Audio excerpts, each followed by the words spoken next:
सर्वशक्तिमान परमेश्वरका वचनहरूको वाचन संग्रह। सम्पूर्ण ब्रह्माण्डको निम्ति परमेश्वरका वचनहरूका रहस्यहरूको अर्थ अनुवादहरू। अध्याय 26।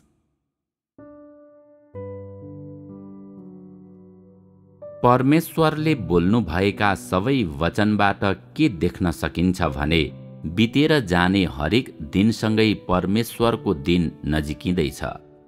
यस्तो लाग्छ मानौ यो दिन मानिसहरूकै आँखा अगाडि छ, मानौ यो भोलि नै आइपुग्नेछ।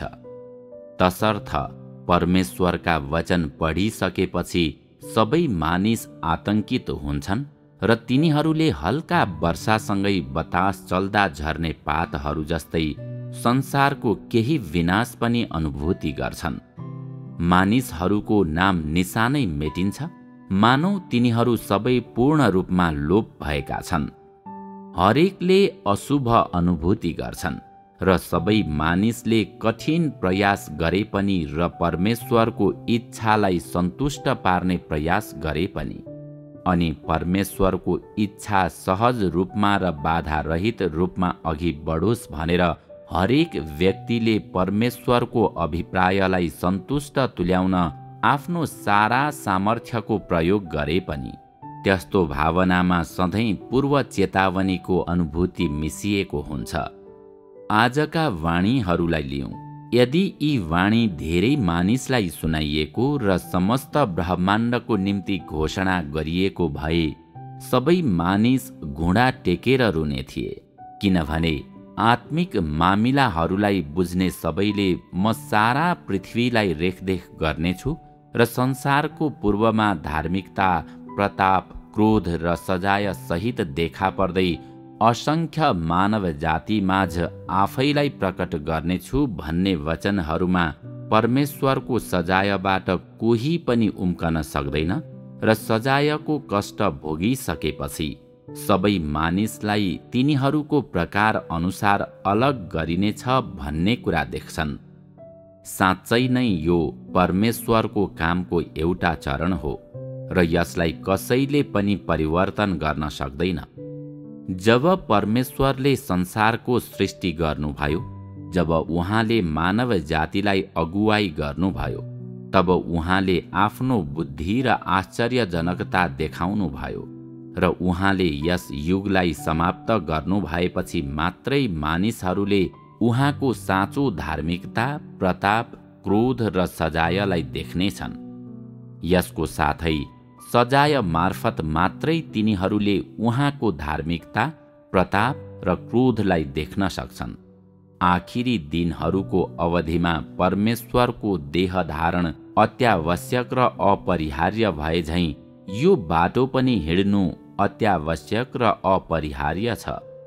सबै मानव जातिको अन्त्यको घोषणा गरिसकेपछि मात्रै परमेश्वरले मानिसलाई उहाँले आज गर्नुहुने काम देखाउनुहुन्छ।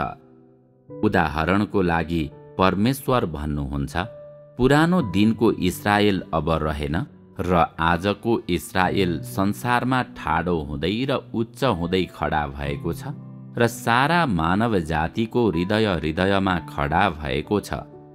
आजको इस्राएलले अवश्य नै मेरा मानिसहरू मार्फत अस्तित्वको स्रोत प्राप्त गर्नेछ। हे घृणास्पद मिश्र, तँ मेरो सजायभित्र कसरी अस्तित्वमा नरहन सक्छस्? परमेश्वरले मानिसहरूलाई जानी जानी उहाँका हातमा परेपछि दुईवटा विपरीत देशहरूले प्राप्त गर्ने परिणामहरू देखाउनुहुन्छ, जसले एक हिसाबमा इस्राएललाई जनाउँछ जुन भौतिक हो र अर्को हिसाबमा परमेश्वरका सबै चुनिएका मानिसलाई जनाउँछ। भन्नुको अर्थ इस्राएल परिवर्तन हुने क्रममा परमेश्वरका चुनिएका मानिसहरू कसरी परिवर्तन हुन्छन् भन्ने कुरा देखाउनुहुन्छ। जब इस्राएल यसको मौलिक स्वरूपमा फर्किएको हुन्छ, चुनिएका सबैलाई त्यसपछि पूर्ण तुल्याइनेछ। भन्नुको अर्थ इस्राएल परमेश्वरलाई प्रेम गर्नेहरू सबैको अर्थपूर्ण प्रतीक हो यसबीच मिश्रले चाहिँ परमेश्वरलाई घृणा गर्नेहरूको प्रतिनिधित्व गर्छ। यो जति सड्दै जान्छ, परमेश्वरले घृणा गर्नुहुने मानिसहरू त्यति नै भ्रष्ट हुँदै जान्छन्। त्यसपछि बेबिलोनको पतन हुन्छ। यसले एउटा स्पष्ट भिन्नता प्रस्तुत गर्छ। इस्रायल र मिश्रको अन्त्यको घोषणा गर्दै परमेश्वरले सबै मानिसको गन्तव्यलाई प्रकट गर्नुहुन्छ। तसर्थ इस्रायल बारे उल्लेख गर्ने क्रममा परमेश्वरले मिश्र बारे पनि कुरा गर्नुहुन्छ। यसबाट के देख्न सकिन्छ भने मिश्र विनाश हुने दिन नै संसार नष्ट हुने दिन हो र परमेश्वरले सबै मानिसलाई सजाय दिनुहुने दिन हो। चाँडै नै यस्तो हुनेछ। परमेश्वरले यो कार्य पूरा गर्न लाग्नु भएको छ जुन मानिसको नाङ्गो आँखाको निम्ति अदृश्य तर अपरिहार्य र अपरिवर्तनीय छ। परमेश्वर भन्नुहुन्छ, मेरो विरुद्ध खडा हुने सबैजनालाई म अवश्य नै अनन्तसम्म सजाय दिनेछु, किनभने म दाही परमेश्वर हुँ र म मानिसहरूलाई तिनीहरूले गरेका सबै कुराको निम्ति हल्कासँग छाड्ने छैन। परमेश्वर किन यस्तो कठोर शैलीमा बोल्नुहुन्छ अनि किन उहाँ ठूलो रातो अजिङ्गरको देशमा व्यक्तिगत रूपमा देह बन्नु भएको छ? परमेश्वरका वचनहरूबाट उहाँको उद्देश्यलाई देख्न सकिन्छ। उहाँ मानिसहरूलाई मुक्ति दिन वा करुणा देखाउन वा तिनीहरूको हेरचाह गर्न वा रक्षा गर्न आउनु भएको होइन। उहाँ त उहाँलाई विरोध गर्ने सबै मानिसलाई सजाय दिन आउनु भएको हो, किनभने परमेश्वर भन्नुहुन्छ, मेरो सजायबाट कोही पनि उम्कन सक्दैन। परमेश्वर देहमा जिउनुहुन्छ, यसको साथै उहाँ सामान्य व्यक्ति हुनुहुन्छ। तैपनि उहाँलाई व्यक्तिपरक हिसाबले चिन्न नसक्ने मानिसहरूको कमजोरीको लागि उहाँले तिनीहरूलाई क्षमा गर्नुहुन्न, बरु उहाँले सामान्य व्यक्तिको माध्यमद्वारा मानिसहरूलाई तिनीहरूको पापको निम्ति दोषी ठहर्याउनुहुन्छ। उहाँको देहलाई देख्नेहरू सबैलाई उहाँले सजाय पाउनेहरू बनाउनु हुनेछ र तिनीहरू त्यसरी जो ठूलो रातो अजिङ्गरको देशका मानिसहरू होइनन्, तिनीहरूका बलिदान बन्छन्। तर परमेश्वरको देह धारणको प्राथमिक उद्देश्यहरूमध्ये यो एक होइन। परमेश्वर ठूलो रातो अजिङ्गरसँग देहमा युद्ध गर्नको लागि र युद्धद्वारा यसलाई लज्जित पार्नको लागि देह बन्नुभयो। ठूलो रातो अजिङ्गरसँग आत्मामा भन्दा देहमा युद्ध गर्दा परमेश्वरको महान शक्ति अझ स्पष्ट देखिने हुनाले परमेश्वरले आफ्ना कार्यहरू र आफ्नो सर्वशक्तिमानता देखाउन देहमा नै युद्ध गर्नुहुन्छ। अनगिन्ती मानिसलाई परमेश्वरको देह धारणले निर्दोष रूपमा दोषी ठहराएको छ र अनगिन्ती मानिसलाई नरकमा फ्याँकिएको र सजायमा पारिएको छ र तिनीहरूले देहमा कष्ट भोगेका छन्।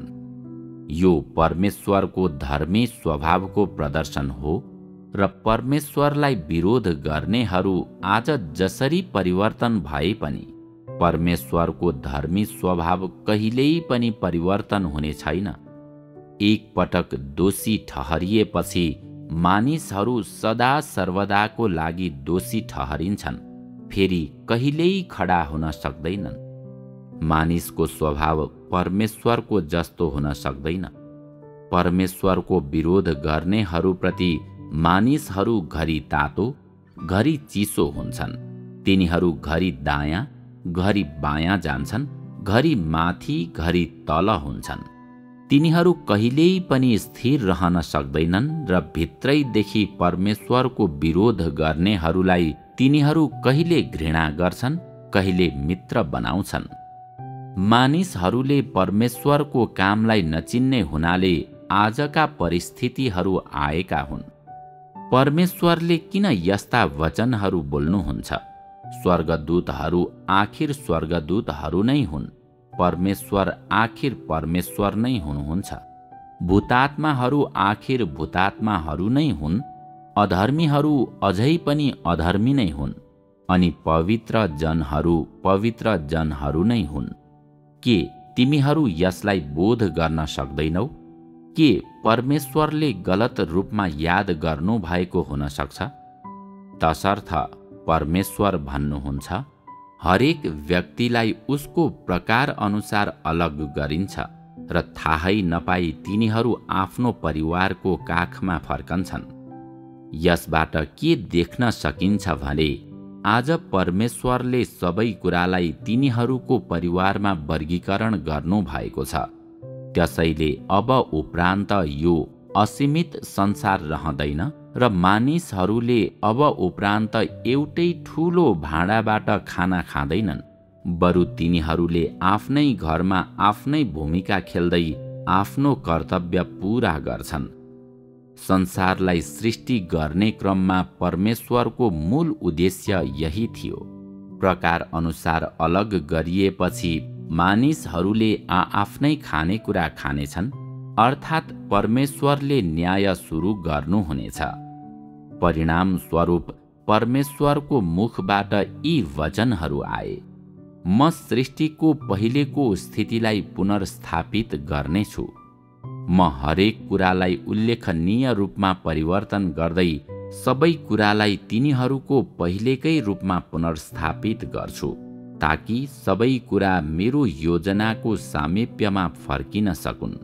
परमेश्वरका सबै कामको उद्देश्य ठिक यही नै हो र यो कुरालाई बुझ्न कठिन छैन। परमेश्वरले आफ्नो काम पूरा गर्नुहुनेछ। के मानिस उहाँको कामको मार्गमा खडा हुन सक्छ र? अनि के परमेश्वरले उहाँ र मानिस बीच स्थापना गरिएको करारलाई च्यात्न सक्नुहुन्छ र? परमेश्वरका आत्माले गर्नुभएको कामलाई कसले बदल्न सक्छ र? के कुनै पनि मानिसले त्यसो गर्न सक्छ र? विगतमा मानिसहरूले परमेश्वरका वचनमा एउटा नियम बोध गरेका थिए। जब परमेश्वरका वचन बोलिन्छ, तिनलाई चाँडै नै वास्तविक बनाइन्छ। यसमा कुनै पनि झुट छैन। परमेश्वरले म सबै मानिसलाई सजाय दिनेछु भनी भन्नुभएको हुनाले यसको साथै उहाँले आफ्नो प्रशासनिक आदेशहरूलाई जारी गर्नुभएको हुनाले परमेश्वरको कामलाई निश्चित चरणसम्म अघि बढाइएको छ भन्ने देख्न सकिन्छ। सबै मानिसको निम्ति जारी गरिएको संविधानले तिनीहरूको जीवन र परमेश्वर प्रतिको तिनीहरूको मनोवृत्तिलाई सम्बोधन गरेको थियो। यो जडसम्म भने पुगेको थिएन। यो परमेश्वरको पूर्व निर्धारित गन्तव्यमा आधारित थियो भनेर यसले भनेको छैन, तर त्यो बेलाको मानिसको बानी बेहोरामा आधारित थियो भनेर भनेको छ। आजका प्रशासनिक आदेशहरू असाधारण छन् र तिनले कसरी सबै मानिसहरूलाई तिनीहरूका आफ्नै प्रकार अनुसार अलग गरिनेछ र तिनीहरूले आफ्ना कार्यहरू अनुसारको सजाय पाउने छन् भन्ने बारे बताउँछन्। ध्यान दिएर नपढुन्जेल यसमा कुनै समस्या भेट्टाउन सकिँदैन। अन्तिम युगको अवधिमा मात्रै परमेश्वरले सबै कुरालाई तिनीहरूको प्रकार अनुसार अलग गर्नुहुने हुनाले यस वचनलाई पढिसकेपछि धेरैजसो मानिस अकमक्क र अन्योल हुन्छन्। तिनीहरूले अझै पनि समयको आतुरीलाई नहेरिकन उदासीन मनोवृत्ति अपनाउँछन्। त्यसकारण तिनीहरूले यसलाई चेतावनीको रूपमा लिँदैनन्। किन यस बिन्दुमा सम्पूर्ण ब्रह्माण्डको निम्ति घोषणा गरिएको परमेश्वरका प्रशासनिक आदेशहरू मानिसलाई देखाइन्छ त? के यी मानिसहरूले समस्त ब्रह्माण्डका सबैलाई प्रतिनिधित्व गर्छन् त? के पछि परमेश्वरले यी मानिसहरूलाई अझै बढी कृपा गर्न सक्नुहुन्छ त? के यी मानिसहरू दुई टाउके बनेका छन्? जब परमेश्वरले सम्पूर्ण ब्रह्माण्डका मानिसहरूलाई सजाय दिनुहुन्छ, जब सबै किसिमका महाविपत्तिहरूले प्रहार गर्छन्, यी महाविपत्तिहरूको परिणाम स्वरूप सूर्य र चन्द्रमामा परिवर्तनहरू आउनेछन्। अनि जब यी महाविपत्तिहरू समाप्त हुन्छन्, सूर्य र चन्द्रमालाई परिवर्तन गरिसकिएको हुनेछ अनि यसैलाई परिवर्तनको कार्य भनिन्छ। अवश्य नै भविष्यका विपत्तिहरू अझै गम्भीर हुनेछन्। रातले दिनको ठाउँ लिन सक्छ। 1 वर्षसम्म सूर्य देखा नपर्न सक्छ। धेरै महिनासम्म अत्याधिक तापक्रम हुन सक्छ। आकार घट्दै जाने चन्द्रमाले मानव जातिलाई सधैँ हेरिरहेको हुन सक्छ। सूर्य र चन्द्रमा एक साथ उदाउने अनौठो घटना देखा पर्न सक्छ र यस्तै अन्य कुराहरू हुन सक्छन्।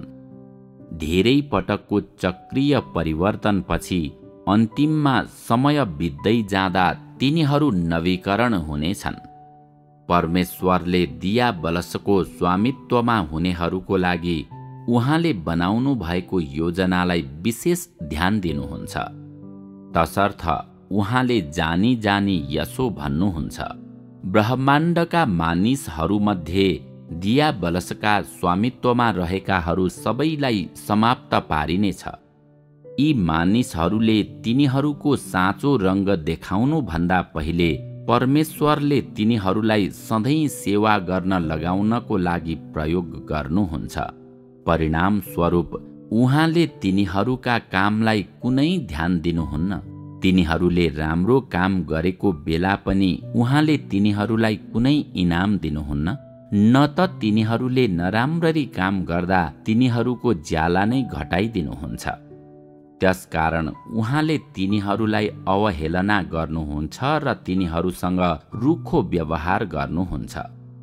तिनीहरूको असलपनको कारण उहाँ अचानक परिवर्तन हुनुहुन्न, किनभने परमेश्वर र मानिसको बीचमा स्थापित गरिएको करार जस्तै अनि समुद्र सुके पनि र चट्टानहरू टुक्रा टुक्रा भए पनि कुनै परिवर्तन आउने छैन भन्ने मानिसको भनाइ जस्तै समय वा स्थान जेसुकै भए पनि मानिसको सार परिवर्तन हुँदैन।